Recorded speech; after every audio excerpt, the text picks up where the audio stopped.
My name's Sky, and I played John Allen Chow in Last Days. My name's Marnie Kennedy. I play Melanie. I'm Toby Wallace, and I played Chandler. Justin Lin, director. Justin, congrats on the film. I'm curious where this all started for you. Obviously you've spent a lot of time working on really big movies and blockbusters and things. So how did this come across? And then I'm also curious, did you always intend to make this independently?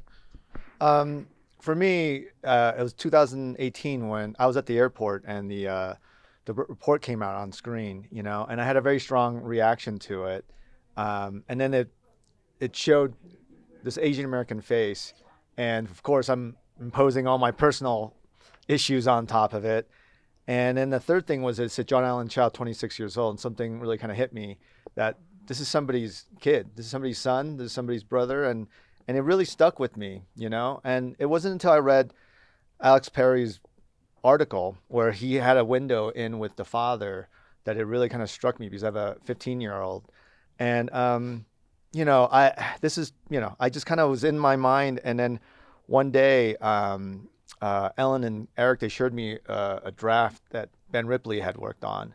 And it really, to me, it was missing that, it presented the one missing element for me, which is this character Mira, whose worldview is probably closest to my worldview. And that was 2021. And it was just, like many other independent film journeys, it took us about 3 years just to kind of get it to life. Well, and I think that it kind of speaks to the world. I mean, you have made movies that have made so much money that you had trouble getting an independent production off the ground. What finally clicked in place? How did you do it? It was just, and I know you started in an independent film, but what finally got it off the ground? It was incredible. I mean, we thought we had a financier, and you meet all these people, and Sky was in Oklahoma, right? And it was this one moment where everything fell apart, and I think with all independent experiences, you just don't know. It's a roller coaster, and at that point, I thought it was all going to be like it was done, and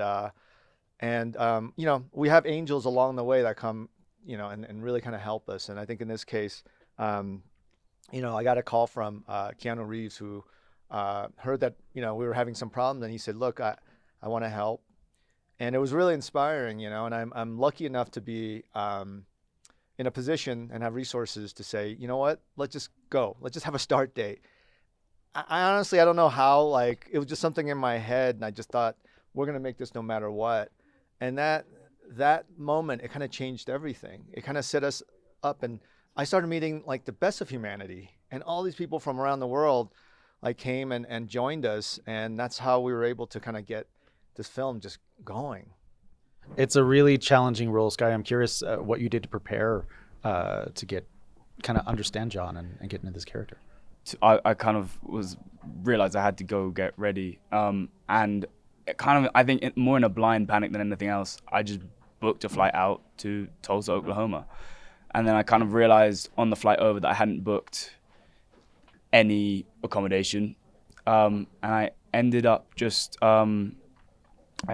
wandering around Tulsa and different parts of Oklahoma, knocking on church doors and sleeping on people's sofas, and just really kind of prospering from the kindness of the people there and the generosity there, and getting to grips with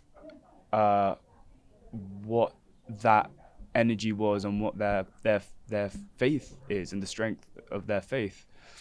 Because to me, I'm come from a very sort of secular world, probably quite cynical initially about it, and it completely flipped my worldview on its head.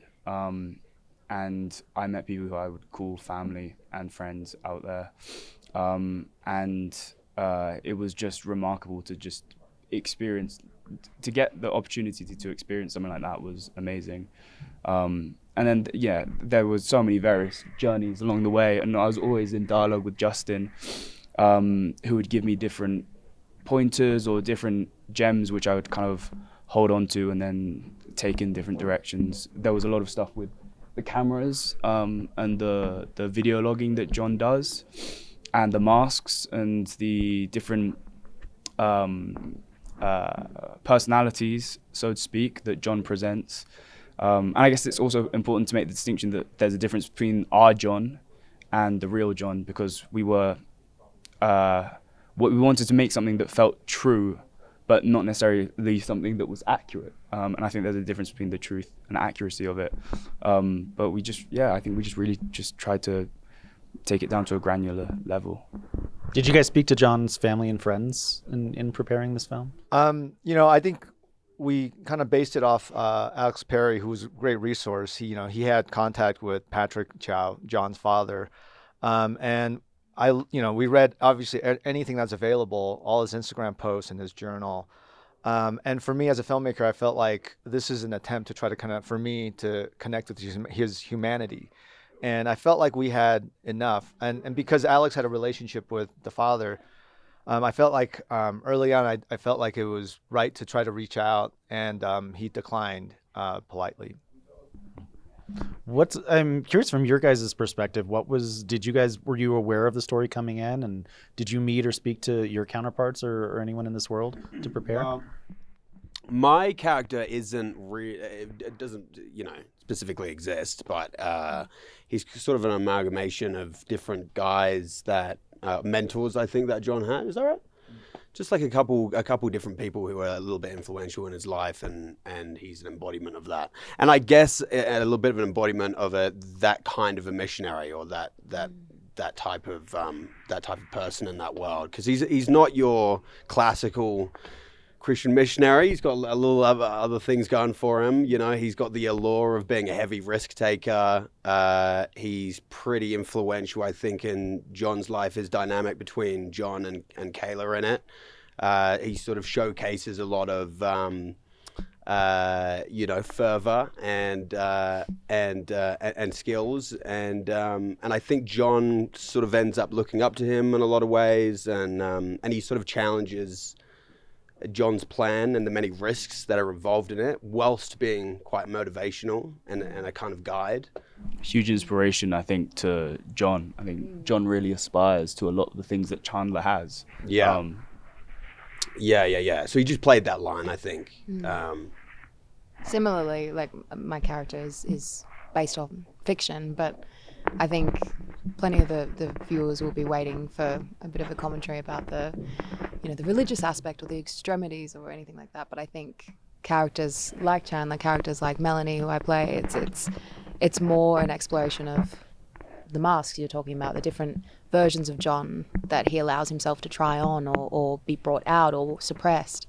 And I think that was the joy of Melanie. I think she enters John's life at a really pivotal point, and we sort of get to see, whilst he's had all this structure, all this preparation, and all this sort of emphasis on his mission, it was kind of nice to let that be derailed a little bit by someone who, yes, is fictional, but I think we can all sort of relate to, in that they come along. I think everyone's got that person in their life that comes along and sort of just goes, hang on, have you thought about looking at it this way?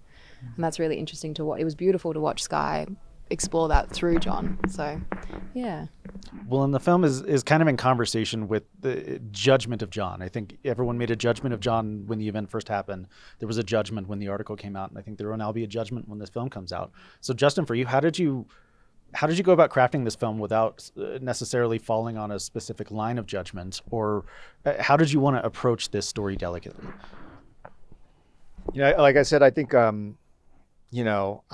me, it was trying to connect with his humanity. But I think Ben and I, spent 3 years on the script, and it was just, I'd go through every character. And I think John, he was someone that was born into a very Christian environment, very nurturing, and that's all he knows. I kind of wanted to honor that. And on top of that, I wanted to also, you can read his writing, and obviously he is the narrator, he is the storyteller, and there's certain agendas.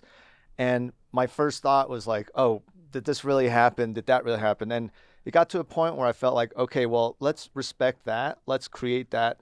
Let's kind of present that at its face value. But there's going to be gaps.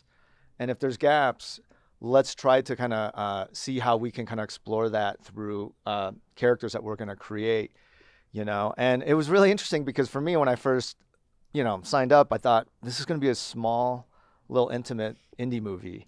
But the more we worked on it, the more I realized, no, it has to be intimate character study, but it has to feel, you have to feel the scope, his aspiration. And he obviously was very inspired by adventure novels, Hollywood movies. And I felt like there were a lot of genre influences. And so we kind of decided to in the process of it, I thought we need to kind of honor that just to kind of make it one cohesive story. And so it meant that, we'd have to go kind of around the world to hopefully find an amazing group of actors to really be able to embody all these characters with very different worldviews coming in.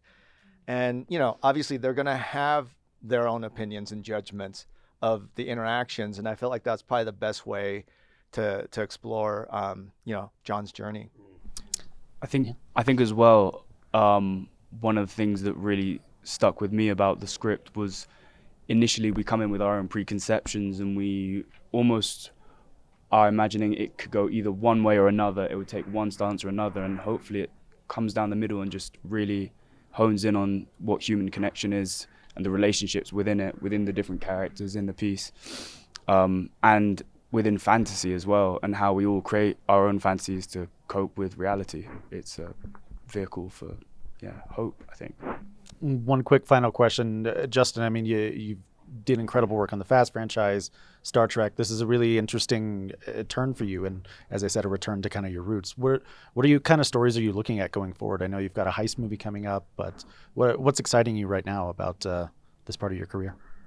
I think it's the fact that, I've been very fortunate. When I started off, there was no opportunities, and this little credit card movie opened the door for me. And for 20 years, I was able to just try everything, and sometimes I never thought I would find joy in a lot of the things that I've done. And so I actually now in a point, on this chapter of my career where I feel like there's no real agendas. It's the only thing is when I wake up, what excites me, and that's going to dictate my choices probably more than the last 20 years. Well, thank you guys so much, and congrats on the film. Thank you. Thanks for coming. Thanks.